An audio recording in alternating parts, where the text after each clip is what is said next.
인생게임에 로그인하였습니다. 또 제가 바빠서 그동안 컨텐츠를 못 올렸는데, 오늘 주제는 뭐냐면, 제가 예전에 지금 삼성의 레전드이신 사장님들의 강연을 들을 기회가 있었습니다. 그때 제가 너무 감명 깊게 듣고 나서 정리해 놓은 것들이 있는데, 오늘 그 감명 깊게 들었던 여러 사장님들, 레전드 사장님들 중에 한 분의 이야기를 소개하려고 합니다. 요새 재벌집 막내 아들, 이것도 요새가 아니네요. 벌써 끝난 지 꽤 됐는데, 그 드라마에서도 보면은 보통 이제 삼성 얘기하면 우리 이병철 회장님이나 이건희 회장님만 얘기를 하세요. 하지만 그분들이 직접 뽑고 세우셨던 임원분들, 그 삼성 내에 있었던 그 사람들에 대해서는 좀 부각되지 못한 부분들이 있는데, 제가 정말 삼성 사장님들 얘기 들으면서 감명을 정말 많이 받았었습니다. 그래서 여러분들도 오늘 이 얘기를 들으시면은 어쨌든 많은 도움이 되지 않을까 싶어요. 제가 그때 너무 감명을 받아서 정리해놨던 내용들이거든요. 그래서 제가 예전에 정리했던 내용을 그대로 가져왔습니다. 그대로 좀 붙여서 제가 오늘 좀 소개해 보도록 할게요. 제목은 말 그대로 지금 보여드린 대로 평범한 지방대 출신 사원이 삼성 말단 사원에서, 지방대 출신 말단 사원에서 삼성 부회장이 된 4가지 비결인데 소개를 시켜보도록 할게요. 일단 자, 우리가 대기업 삼성, 대한민국 재계 1위 삼성의 CEO라고 생각하면은 보통 이렇게 생각합니다. 엄청난 고학력, 서울대, 스카이, 해외대학, 이런 엘리트 출신의, 이게 근데 사실 틀린 게 아니죠. 저 사실 이분 말고 다른 사장님들 강연 들을 때는 실제로 그랬습니다. 서울대나 해외대학교 출신, 그런 분들이 많으셨거든요. 근데 더 인상 깊었던 게 이 사장님, 이분 같은 경우는 정말 백도 돈도 없이 지방대 출신에서 삼성생명 대장이 되셨거든요. 그래서 참 감명을 받았었는데, 바로 이분이 누구냐면, 자, 이분입니다. 이거 제가 그 과거에 찍어놓은 내용, 과거에 제가 있는 거 그대로 가져왔다고 했잖아요. 지금은 더 올라가셔서 지금은 그 CJ 회장인가 부회장인가 되셨어요. 그래서 지금 그렇게 하고 계신 걸로 알고 계시고, 그러니까 원래는 제가 이 강연을 들을 때는 사장님이셨는데 그 이후에 또 승진하셔서 삼성생명 부회장으로 나오는데, 지금은 제가 최근에 검색을 해보니까 CJ 회장님으로 부회장님으로 나오시더라고요. CJ 이사로. 네. 아무튼 어쨌든 간에 지금 보시면 학력이 나오는데 대학교가 청주대학교입니다. 나쁜 대학교인 게 아니라 워낙 삼성에 좋은 학력, 좋은 학벌을 가진 사람들이 많다 보니까 더 부각이 되는 것 같아요. 청주대학교를 나오셨고, 자, 서울에 있는 학교가 아니고 말단 사원으로 시작하셨는데, 이분이 어떻게 삼성 고위직, 그냥 일반 고위직 임원도 아니고 사장 그리고 부회장 자리까지 갈 수 있었는지를 제가 정리해 놨습니다. 이 박근희 회장님이시죠, 이제는. 박근희 인사님, 뭐라고 해야 되냐? 사장님? 네, 말씀해 주셨던 내용들을 하나씩 소개해 드려 볼게요. 첫 번째 비결입니다. 이게 너무 당연한 것 같지만 너무 좋았던 내용들이 많아서, 자, 첫 번째, 감사하라예요. 자, 매일 5개씩 아주 사소한 것부터 수첩에 감사한 일을 적으라는 겁니다. 그러면 인생이 풍요로워질 거라는 거죠. 그러니까 본인이 어려웠던 상황, 본인이 경쟁자도 얼마나 삼성에 들어올 때 좋은 학벌에 쟁쟁한 사람들이 많았겠습니까?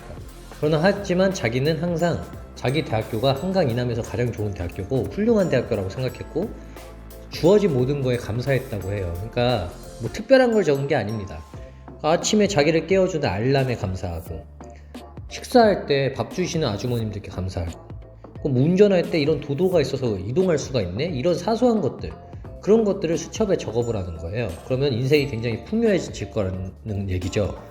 그러니까 아주 사소한 것부터 시작하라는 얘기입니다. 자, 비싼 거는 없어도 다 살 수가 있다. 다이아몬드, 그런 거 없어도 살 수 있다는 거죠. 공기, 그러나 옆에 있는 공기나 우리 부모님, 가족, 그리고 동료나 상사가 없고 혼자 있으면 어떻게 되겠냐. 아주 사소한 거라도 감사하라는 거. 심지어 뭐라고까지 얘기하시냐면, 상사가 혼내도 감사하라는 거.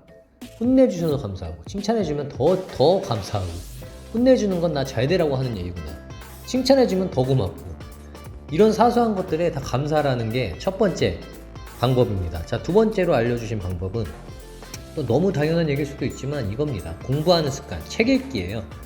자, 어떻게 사장님이 되고 어떻게 고위직으로 갈 수 있었냐? 담당 업무에서 적어도 삼성 내에서는 최고가 된다. 사실 삼성 내에서 최고면은 우리나라 최고 아닌가요? 높은 자리에 올라갈수록 공부의 필요성이 더 절실해지기 때문에 미리 준비하라는 거고, 최소한 한 달에 책은 2권씩 읽자. 사실 분야는 상관없고 어떤 거라든 공부를 하라고 얘기를 하셨습니다. 자, 중국에 주재하던 시절에 6년 동안 500권 이상의 책을 읽으셨다고 합니다. 높은 자리에 올라갈수록 더 많은 능력이 요구되고 담당 업무에서 최고가 되는 건 물론이고 훌륭한 CEO가 되고 싶다면 다양하게 무엇이든지 공부하라는 거예요. 책을 정말 많이 읽으셨다고 해요. 그래서 이때 삼성 내에서도 중국 통으로 유명하셨다고 합니다. 중국에 대한 책을 너무 많이 읽어서 어디서든 누가 중국에 대해 물으면 술술 나올 정도로 완전 전문가가 된 거죠. 삼성 내에서 최고가 된다고 했으니까 뭐 대한민국 내에서 최고가 되지 않았을까요? 자, 세 번째, 소통에 힘써라. 그러니까 세대 간의 문화, 요새 MZ세대, 뭐 꼰대 문화, 뭐 이런 거에 대해서도 세대 간의 소통이 좀 안 된다는 얘기가 맨날 언론에도 나오는데, 세대 간의 문화, 음악 트렌드를 무시하지 말고 그걸 인정하고 익숙해지고 서로를 배려하라는 거죠. 리더와 팔로워를 수직으로 나누지 말고 수평으로 나누시라는 게 박근희 사장님의 말씀이었습니다.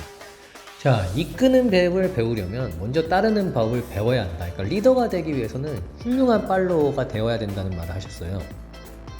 앞으로 리더가 될 건데 지금부터 리더의 삶을 준비해야 되고, 어떤 리더가 될 거냐, 어떤 판단을 할 거냐, 이거는 지금부터 준비해야 되는 거고, 훌륭한 팔로워가 훌륭한 리더가 된다고 말씀하셨습니다. 그러니까 세대 간에 이해하려고 힘쓰라는 거였고요. 마지막 네 번째, 일을 처리할 때는 상식과 순리대로 해결하라.